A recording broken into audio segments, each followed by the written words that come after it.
feita essa consideração, essa observação mais próxima na realidade de vocês, vamos partir agora para uma abordagem mais vetorial desse momento. Tá? Porque, tudo bem, aqui numa abordagem escalar, eu pego uma força, multiplico um braço de alavanca e eu verifico se de fato aquela força ela tem um braço de alavanca em relação ao meu ponto de interesse, ao ponto qual eu estou fazendo o momento, né? E aí, claro, gente, eu quero poder fazer com um momento as mesmas coisas que eu fazia com forças. Eu quero poder pegar vários momentos de várias forças que estão dentro de uma estrutura, combinar esses momentos e ter um momento resultante. Então, eu quero ter algum artifício para poder me valer desse tipo de operação matemática, né? Por isso que eu tenho que definir o momento também, né, como um vetor. Eu tenho que fazer uma abordagem vetorial dele. Só que para a gente definir o momento como um vetor, eu tenho que fazer com que esse vetor, ele, de fato, ele represente a minha tendência de giro em relação àquele determinado eixo. Então, o meu vetor momento, que eu vou construir agora, ele tem que atender algumas propiedadezinhas, tá? Então, agora, eu vou partir para uma abordagem vetorial.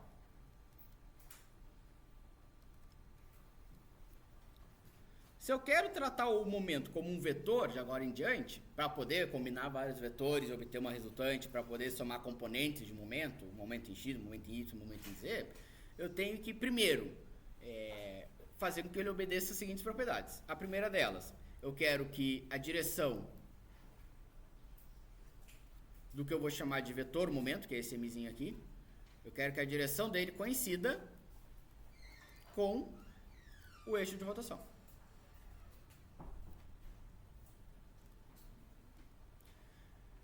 Então, por exemplo, eu tenho aqui a porquinha, eu quero que esse vetor, momento que eu estou construindo, a direção dele passe pelo eixo da porquinha, passe pelo ponto O.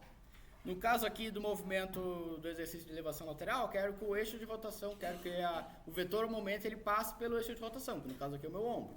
Mesma coisa na elevação lateral com a polia, tá? Segunda coisinha que eu quero que ele atenda. Eu quero que ele seja perpendicular ao vetor F e a um outro vetor que eu vou chamar de vetor R, que é o que eu vou chamar de vetor posição. Já vou explicar o que é esse tal vetor posição, tá?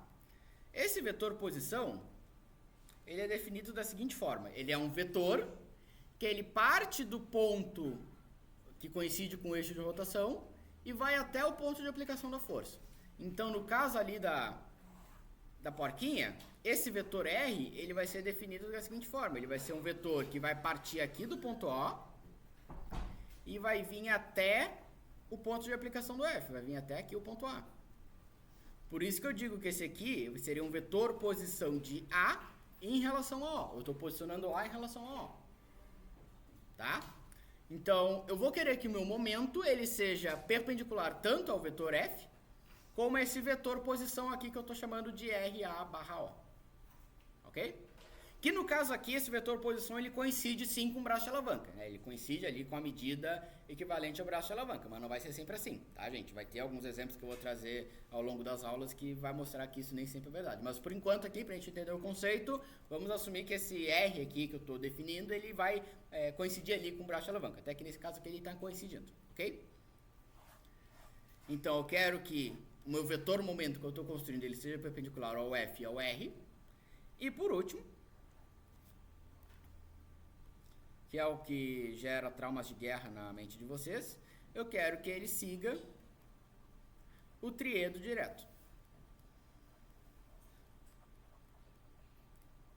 Meu Deus, o que é triedo direto? Mas não sei, nunca vi na vida. Na realidade, tu já viu, mas com outro nomezinho, um pouquinho mais bonitinho. Regra da mão direita. Então eu quero que o meu momento ele siga a regra da mão direita, ou seja, o sentido dele vai ser dado por essa regrinha.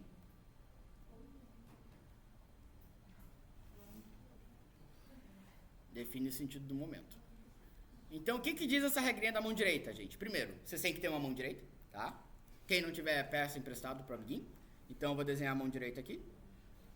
Já peço desculpas para quem está fazendo a cadeira de RG com os desenhos. Não, na realidade é desenho de concepção que vocês chamam agora, né? Não é mais. Tá. que vocês fazem desenho bonitinho lá, as perspectivas maravilhosas, aqui eu vou ficar com a mão toda meio densa, tá? Então, aqui... até que eu tô melhorando o desenho da mão. Não tô não. Então aqui eu tenho minha mão direita. É a direita, tá? O que eu quero que o meu vetor momento que eu estou construindo ele atenda? Ele atende o seguinte, ó. Eu vou definir aqui como sendo a direção dos meus dedos. Os meus dedos, eles vão apontar no sentido do vetor força. Então, meus dedos, eles vão apontar no sentido do vetor F aqui. Tá? A palma da minha mão, ela vai apontar no sentido daquele vetor R que eu defini. Né? Que no caso ali, no nosso exemplo da chave de boca, coincide com o nosso braço de alavanca. Então, aqui vai ser meu braço de alavanca. Então, aqui vai ser meu D ou o Rzinho lá.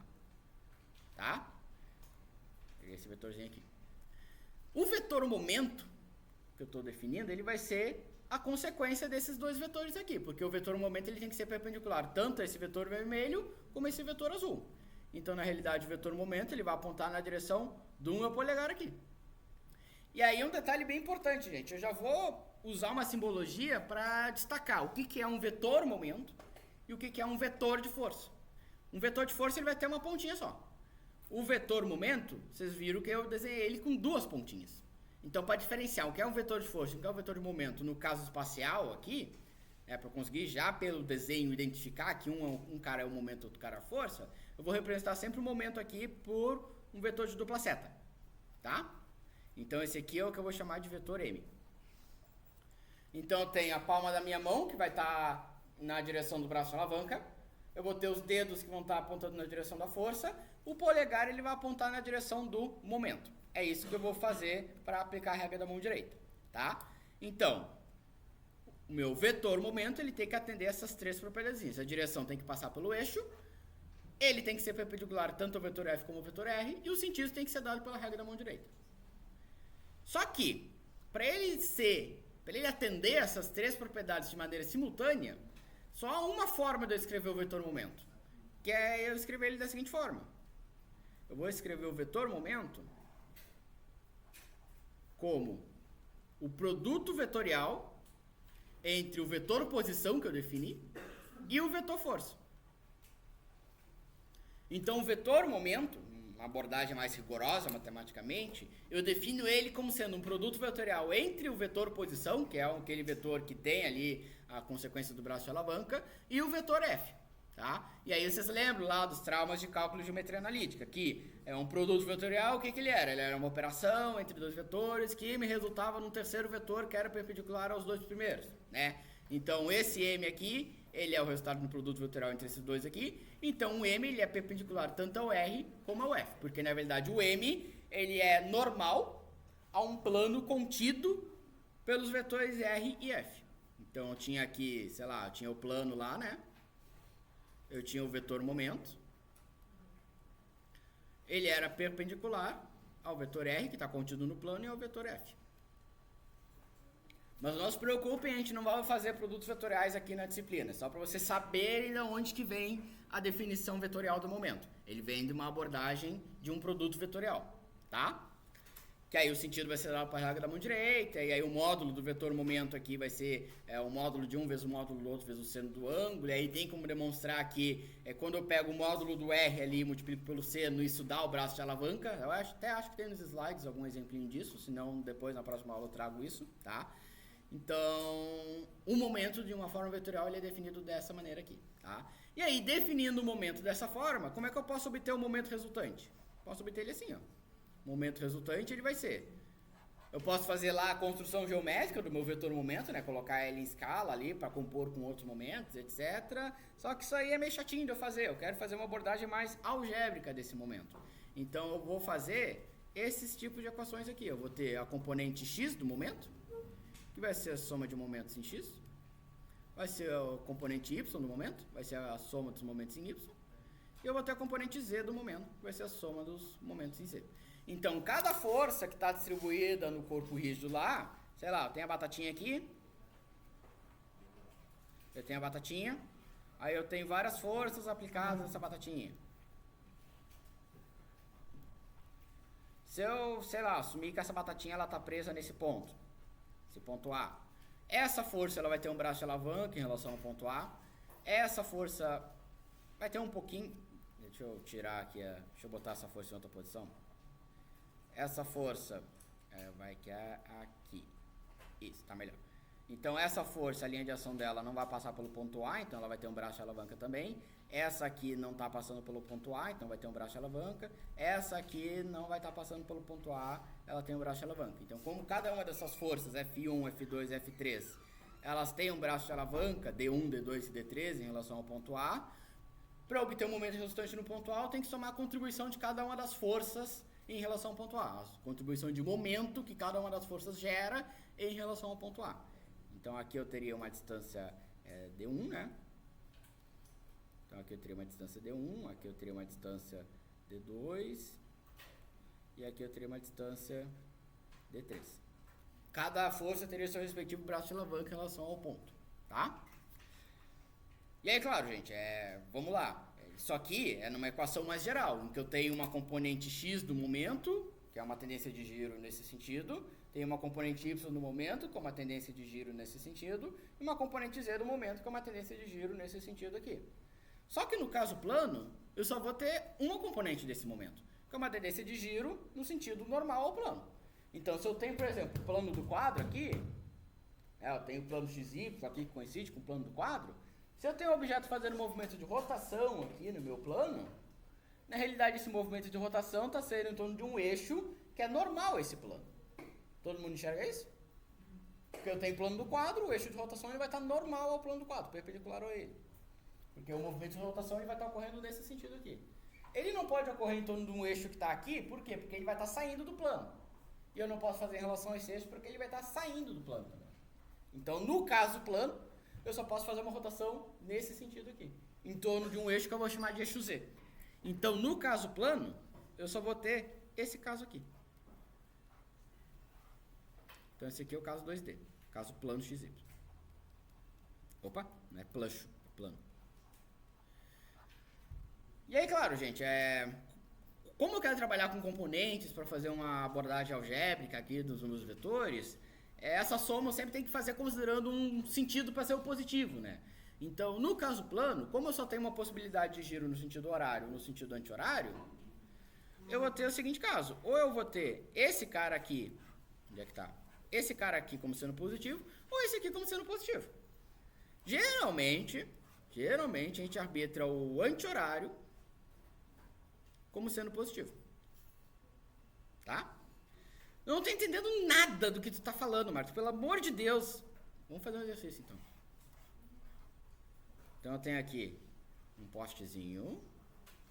Aqui de 3 barras. Então, aqui eu tenho um ponto A, um ponto B, ponto C e um ponto D. Eu tenho uma força inclinada aqui de... Fala o número. Tudo canto aí. 2 quilonewtons, tá? Só que faz um ângulo de 30 graus em relação à horizontal. Eu tenho aqui, na real, deixa eu botar em vermelho esses vetores de força para não ficar misturado. Aqui. Então, aqui 2 kN. Aqui faz o ângulo de 30 graus com a horizontal. Tudo de branco aí na frente, fala o número. 8, tá. Então, aqui vai ser 8. Pra cá, fala o número aí. 4.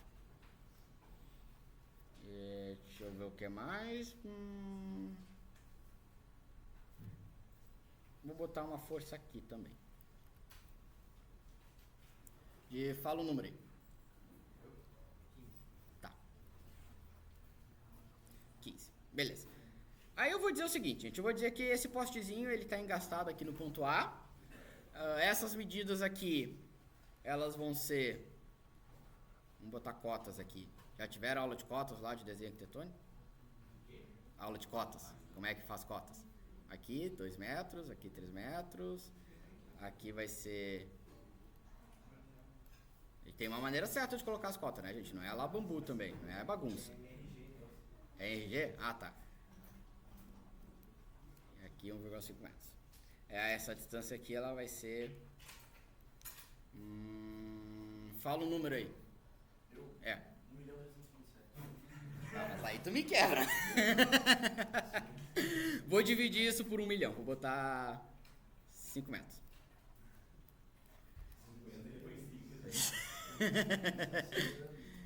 Tá, aí o que eu quero fazer com esse postezinho aqui? Eu vou fazer o seguinte, gente.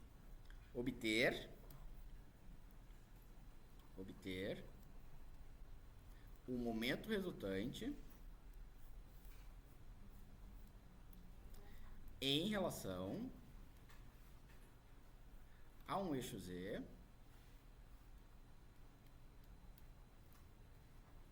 que passa por A.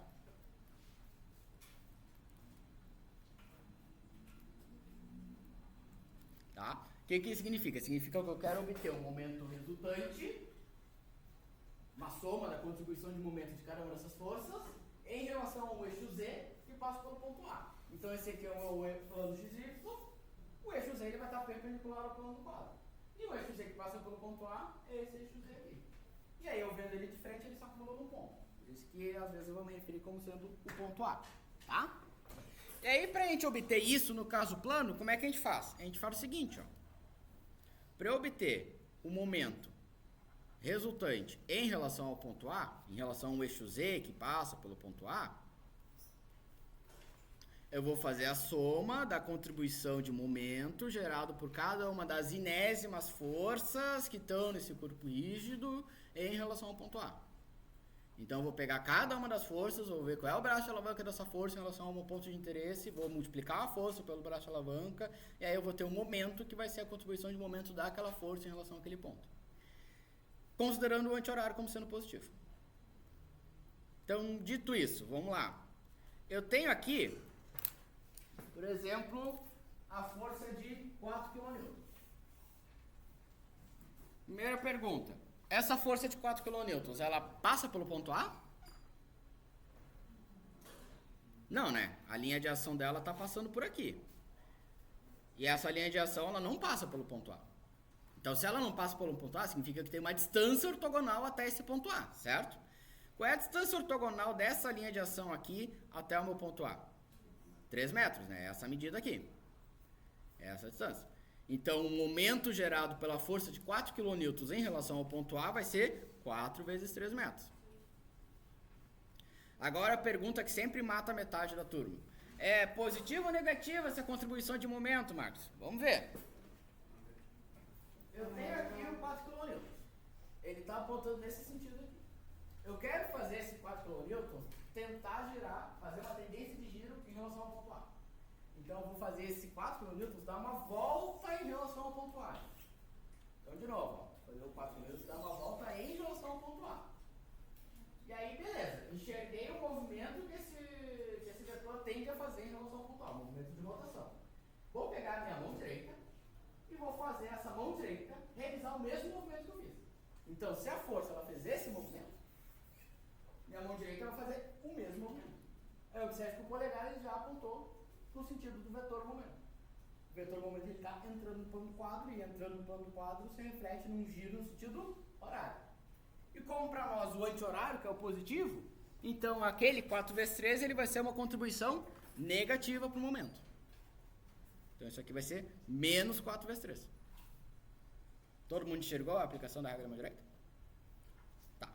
A gente vai praticar N vezes, onde o N tende a infinito ao longo da disciplina, tá, gente? Não se preocupe. Tá. O que mais que eu tenho com braço de alavanca em relação ao ponto A aí? Quem me diz um?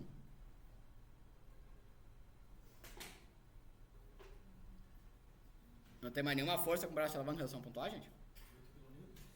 Tenho 2 kN aqui. Isso aí, show de bola. Mas aquele 2 kN ele está numa direção inclinada em relação ao horizontal e ao vertical. Né? Então, se eu quisesse pegar a linha de ação da força aqui, eu ia ter que obter uma distância ortogonal dessa linha de ação até o meu eixo de rotação, aí obter isso aí geometricamente é um pouquinho mais chato. Então, para eu não precisar sofrer com isso, o que eu posso fazer com essa força inclinada aqui, gente? Posso fazer seno e cosseno, eu posso decompor ela, né? Então, eu vou substituir essa força que está numa direção inclinada pelas suas respectivas componentes, que vai ser uma componente horizontal e vai ser uma componente vertical. Aí a componente horizontal, ela vai ser a componente multiplicada pelo seno ou pelo cosseno, gente? Pelo cosseno, né? Então, pelo cosseno de 30. E a componente vertical, então, vai ser a componente multiplicada pelo seno de 30. Então, isso até é uma das coisas que está ali nas apresentações. Que o momento gerado pela força é igual ao momento gerado pelas componentes dessa força. Então, eu posso trabalhar tanto com a força em si, como com as componentes dessa força. Isso é o que eu chamo de teorema de Varignon, que é lá uma consequência direta da propriedade distributiva, né? Pelo fato de eu poder representar uma resultante como uma soma de várias forças, eu pego essa soma de forças e aplico ali na definição de momento que eu tenho a propriedade distributiva aplicada, né? Então eu posso fazer o cálculo no momento considerando a força como ela é, ou posso decompor em seus componentes ortogonais e pegar os componentes e ver os momentos gerados pelos componentes, que vai dar a mesma coisa, tá? Dito isso, a componente vertical do momento, que é aquele 2 vezes seno de 30, tem braço de alavanca em relação ao ponto A? Não, né? Por quê? Porque a linha de ação dele está passando pelo ponto A. É o exemplo de eu empurrando a porta ali. Ou puxando a porta, no caso. Tá? Quando eu tenho a força aplicada num sentido tal que concorre ao eixo de rotação, na realidade aquela força ela não contribui com o momento em relação àquele eixo de rotação, porque o braço de alavanca é nulo. Só que esse 2 aqui, diferente do 2 seno de 30, esse 2 cosseno de 30, ele tem um braço de alavanca. Qual é o braço de alavanca do 2 cosseno de 30? 5, né? Então aqui vai ser 2 vezes cosseno de 30. Vezes 5 metros. Positivo ou negativo? Vamos ver. Eu quero fazer esse 2 cosseno de 30, dar uma volta em torno do eixo A. Para dar uma volta, eu tenho que fazer esse movimento aqui. Esse movimento é um movimento no sentido horário. O horário para nós é negativo. Então aqui vai ser negativo. Ou usando a regra da mão direita também, né? Se eu quero fazer isso aqui, realizar um movimento de rotação em torno do ponto A, faço a minha mão direita fazendo o mesmo movimento, está entrando de novo no próximo passo. E entrar se reflete no giro horário, que se reflete numa contribuição negativa. O que mais que eu tenho de força contribuindo com o momento em relação ao ponto A, gente? Tem 8, né? Tem 8. Qual é o braço de alavanca do 8 em relação ao ponto A? É essa medida aqui. É a distância ortogonal do meu eixo de rotação até a linha de ação da força. É essa medida aqui, que é o D. Vai ser os 5 metros. Também vai ser 5 metros. Então ali vai ser 8 vezes 5 metros. Positivo ou negativo agora? Positivo, né? Porque ele tende a fazer um giro no sentido anti-horário em relação ao ponto A. Tá? Não é fazer um giro assim, gente. Vocês têm que ver o sentido da força. A força, ela tá pra cima e ela tem que fazer esse movimento. A força que tá pra cima, ela não vai fazer esse movimento aqui. Tá? Coordenação motora. Então isso aqui vai ser positivo. Por último, quem mais que eu tenho aí? Contribuindo com o momento em relação ao ponto A. Tenho 15 aqui, né? Então eu vou ter 15. Qual é o braço de alavanca do 15? 1,5, isso aí. Então só deixando bem claro para quem não pegou, a linha de ação do 15 está passando por aqui. A distância ortogonal do 15 em relação ao ponto A vai ser essa distância, que é justamente essa medida aqui, 1,5.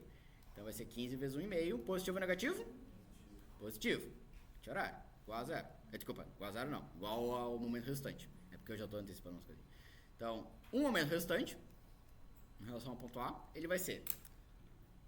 vamos fazer a continha aqui.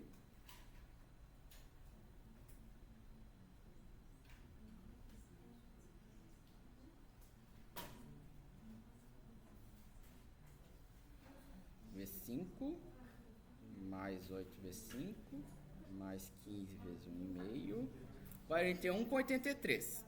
Então isso aqui deu 41 com 83. Quilonewton vezes metro. Esse que é o momento resultante em relação ao ponto A. Então eu poderia substituir todo aquele conjunto de forças.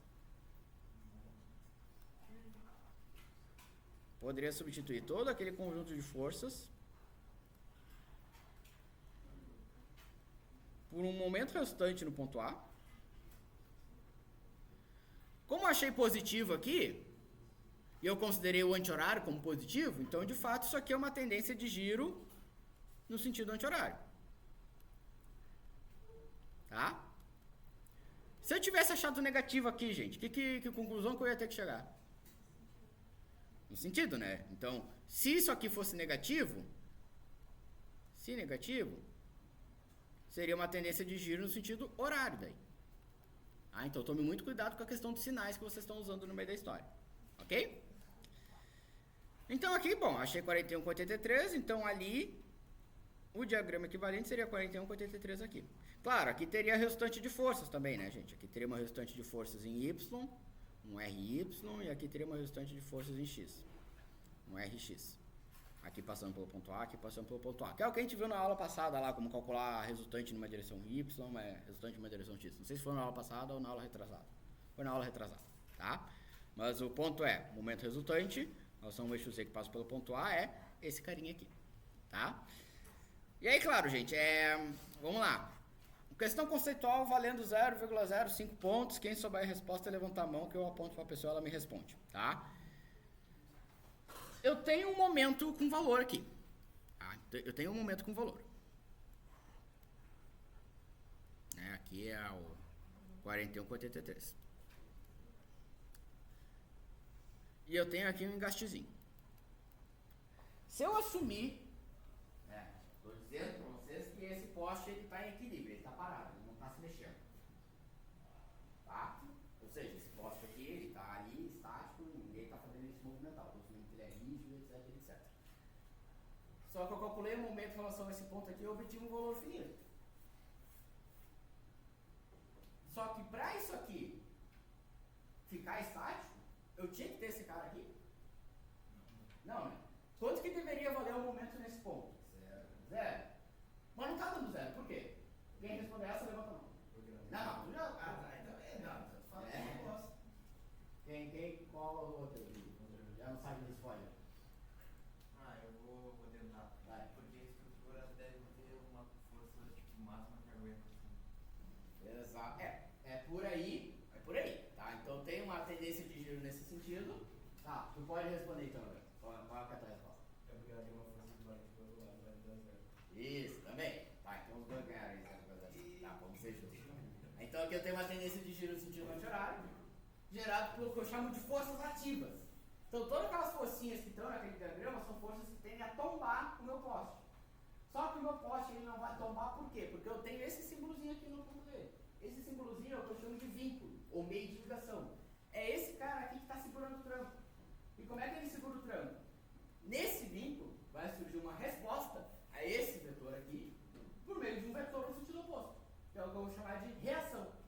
Então, esses vínculos aqui é o que a gente vai estudar muito na área 1, né? A gente vai ver os tipos de vínculos que existem, etc. Mas o que é bom já ir antecipando para vocês é que esses vínculos, eles impedem esse movimento que está tendendo a ocorrer aqui, por meio de uma reação no sentido oposto. Então, aqui, nesse caso, a soma de momentos, sim, tem que dar zero, porque o objeto está estático, ótimo. Só que aqui não está dando zero, por quê? Porque eu não substituí o vínculo pela respectiva reação que ele gera.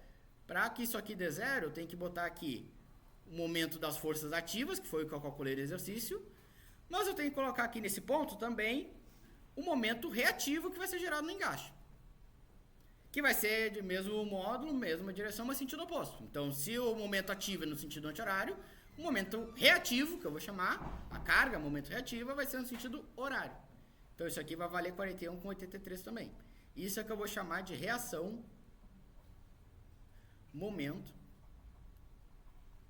no engaste.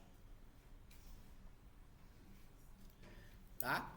Vocês podem até fazer o experimento com vocês aí. Eu tenho a canetinha presa aqui na ponta da minha mão. Se eu aplicar uma força aqui, vocês vão sentir uma tensão nessa ponta. Por quê? Porque a ponta aqui que está segurando a caneta está reagindo a essa tentativa de tombamento que vocês estão gerando por meio de surgimento de uma reação no sentido oposto. De mesmo módulo e mesma direção. Tá? E aí, claro, gente, aqui eu estou falando só do momento, mas também teria uma reação de força, nesse caso, né, para eliminar o movimento de translação, tanto na direção Y, então teria uma reação em Y, que eu vou chamar de um VA, por exemplo, como uma reação em X, uma reação de força em X, que eu vou chamar de HA. Então aqui teria uma resultante equivalente de forças em Y, aqui teria uma resultante equivalente de forças em X. E aí essas resultantes, para que a soma dê zero, tem que fazer com que surja aqui no engaste reações no sentido oposto. Que aí a soma das forças fica igual a zero, a soma de momentos fica igual a zero. Então eu estou eliminando a possibilidade de movimento de translação e a possibilidade de movimento de rotação. Meu objeto está parado. E aí é com base nisso que a gente vai enunciar as chamadas equações de equilíbrio estático.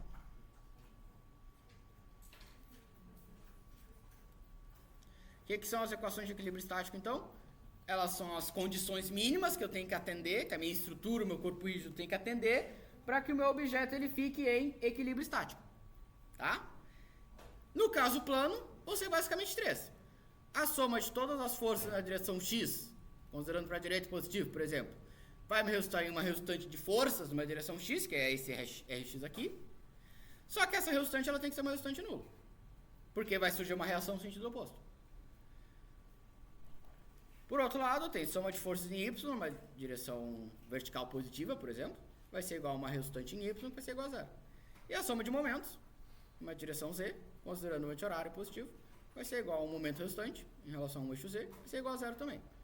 Então, para um objeto ele estar parado, eu tenho que ter as forças ativas igual às forças reativas, para que a soma das forças de um momento seja igual a zero. Diga.